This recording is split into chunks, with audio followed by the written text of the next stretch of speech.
en eso, en unos países más que en otros?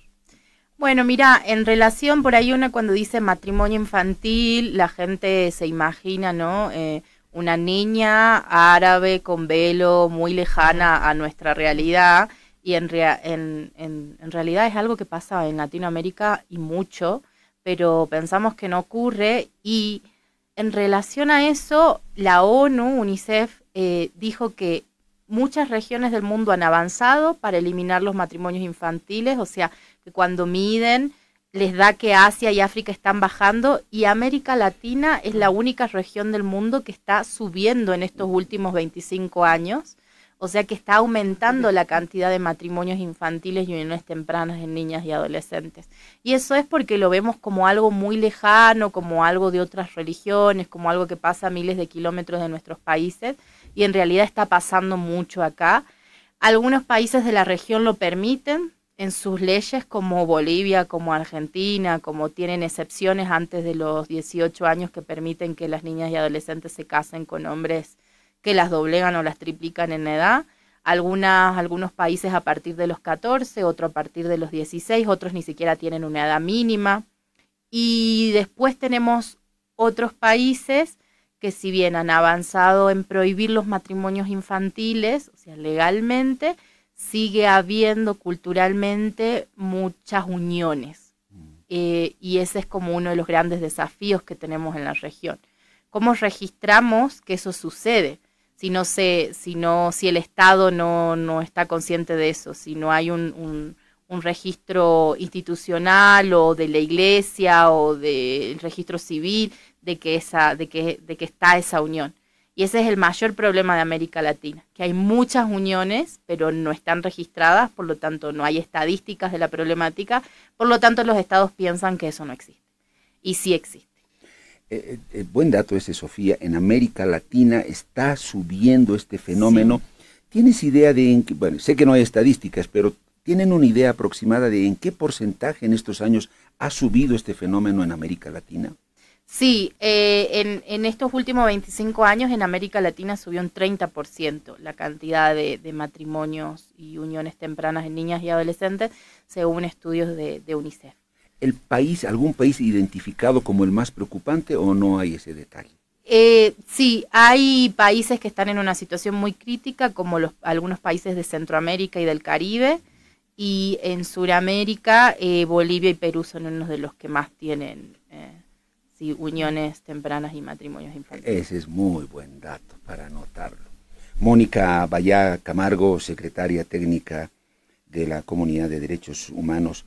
Mónica, tú tienes mucha experiencia en esto, en la defensa, militante de los derechos humanos, mujeres, niños, niñas, adolescentes y derechos humanos en general. Mónica, este fenómeno, Perú y Bolivia, de los que más tienen esto en Sudamérica, Mónica, apelando a la experiencia, los estudios que han hecho, que tú has hecho, que has compartido, esto podríamos decir que es una cuestión meramente cultural, o sea, bajo ese paraguas lo tendríamos que entender, entre comillas, o no. Las causas ya están derivando en otro tipo de distorsiones y desvirtuaciones. Creo que hay un contexto que favorece estas prácticas, primero que lo ha invisibilizado, minimizado y justificado lamentablemente, y eso hace que se perpetúe, ¿no? Pero además que adquieran una calidad de normalidad dentro de la sociedad. Tú hacías una excelente introducción en este programa, Benazul, justamente señalando que hay casos que uno conoce y bueno, ahí quedan, ¿no? Incluso más bien hasta se ve como algo positivo.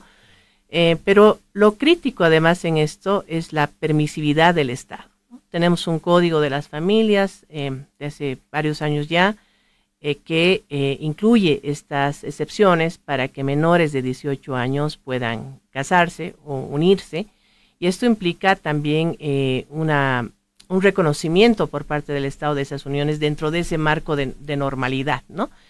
Que implica un conjunto de afectaciones para la vida de las niñas y adolescentes, ¿no? Tiene que ver con sus derechos fundamentales, con sus posibilidades de acceso a la educación, a su proyecto de vida, a la salud, porque son mucho más vulnerables a la violencia.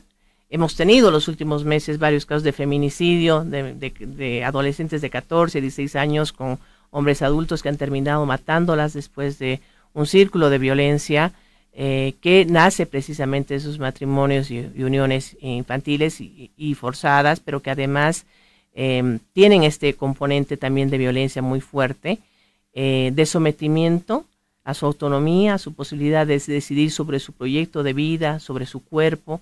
Hay muchos casos que están vinculados a maternidad, ¿no es cierto?, en la adolescencia, que afecta a su salud seriamente. Sus posibilidades en términos de oportunidades de vida para formarse, para trabajar, también se ven limitadas, por tanto, afectan a su autonomía. Su posibilidad de desarrollo integral se ve limitado seriamente. Y esto, reitero, tiene que ver con estas prácticas efectivamente culturales, también sociales. Es por eso que el problema es mucho más grande que solo eliminar esta excepción del Código de las Familias, que es a lo que se está apuntando como un primer paso, digamos, en este proceso de transformación que se quiere en el país. Pero, por supuesto, avanzar, digamos, en términos o un norte que se plantea de erradicación en algún momento de estas prácticas, requiere un conjunto de acciones en todos los niveles. Tú lo decías bien, hay casos en lo urbano, más en el área rural, donde hay ausencia de Estado y de sus instituciones y de las propias organizaciones de sociedad civil, que tenemos limitaciones también muchas veces para llegar, pero sobre todo el Estado, ¿no?, que es el responsable de generar estos cambios que deben ser abordados desde los sistemas educativos, desde los niveles de comunicación, en las políticas públicas, que asuma este desafío como una prioridad. Los gobiernos subnacionales es clave, ¿no? El nivel local, hay que trabajar estos temas en los territorios, y eso requiere señales también del Estado.